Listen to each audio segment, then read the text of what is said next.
Il est la voix du Tour sur chaque départ d'étape, découverte du métier de speaker sur la Grande Boucle avec Marc Chavet. On est avec Marc, vous êtes le speaker officiel, la voix du podium des Tours de France, c'est ça? Il n'y a plus vraiment le terme speaker officiel, ça c'était l'époque Daniel Manjas. Aujourd'hui le dispositif est un petit peu plus conséquent, il est plus grand. Il y a des vidéos, il y a des sons, il y a plus d'animation. Donc on parle de 3h30 avant le départ fictif tous les jours. Donc on a un dispositif de 2 speakers au départ. Et il y a environ à peu près la même chose à l'arrivée, 2 speakers qui accueillent les coureurs. Et donc toi là tu es en zone départ, c'est ça? Exactement, en zone départ depuis 2014. On commence avec une ouverture à 3h30 du fictif. On accueille les premiers intervenants, c'est souvent les partenaires. Ensuite on a la partie cadet junior. On a les élus qui viennent dire un petit mot pour saluer le public. Et c'est vrai que du côté village, je bascule pour ce qu'on appelle la cérémonie officielle du village. Bernard Hinault, le quintuple vainqueur du Tour de France, s'avance sur le devant de la scène. Comment on fait pour avoir cette voix, la voix du speaker? Tu bois beaucoup? Comment tu fais en préparation?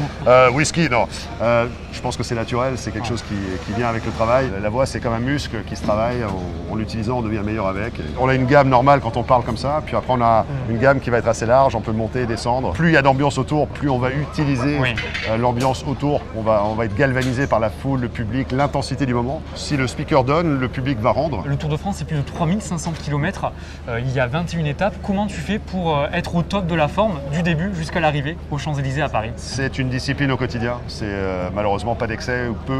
On n'a pas le droit de faire la fête le soir, malgré ce que les gens pensent et ce que les gens disent. Et si on n'a pas cette discipline, finalement, on se brûle assez vite. Un vainqueur d'étape sur les routes de la Vuelta. Il a levé les bras également sur les routes du Giro d'Italie. Alors Marc, tu viens de terminer la présentation des coureurs. Exactement, la présentation des coureurs, mais aussi la partie qu'on appelle la remontada. Je quitte le podium officiel et je me dirige vers la ligne à partir de laquelle est donné le départ fictif de l'étape. Je libère ensuite les coureurs et c'est un moment tout particulier parce qu'il y a ce moment d'interaction, de communion, d'intensité, de montée en puissance avec le public où on va ensemble créer ce que j'appelle le tunnel du décibel, où on va envelopper d'amour les acteurs du peloton international pour les envoyer dans les meilleures conditions possibles sur leur premier coup de pédale. Comment tu fais justement pour la présentation des coureurs? Tu arrives à retenir tous les noms des coureurs? Alors j'ai la chance de faire près de 60 jours de course par an pour ASO. Il y a plein de coureurs que je côtoie, je ne vais pas dire au quotidien, mais presque. Donc j'ai la chance de les voir course après course. Après il y a beaucoup de travail en amont, ça c'est quelque chose dont personne ne parle. Toute la partie préparation, le travail des heures et des heures, des jours de travail avant d'arriver sur une épreuve. Et le Tour de France notamment parce que c'est celle, il ne faut pas se rater.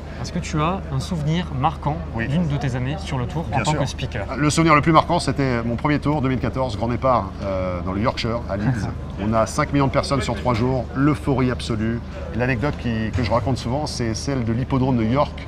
Les gradins étaient remplis, les tribunes remplies, et ça dégoulinait de gens de part et d'autre. Je vais ouvrir le micro, j'ai la chance de parler anglais couramment, je suis bilingue français-anglais. Je monte le micro à ma bouche et je dis « Ladies and gentlemen, the Tour de France is in York ».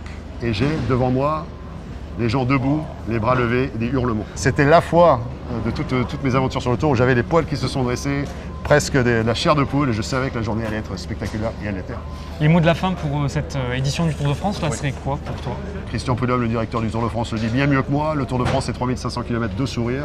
On essaye de donner du bonheur aux gens. La plus belle des récompenses, c'est le retour du public, pouvoir partager en direct cette sensation, cette ferveur du cyclisme, cette passion pour notre beau sport.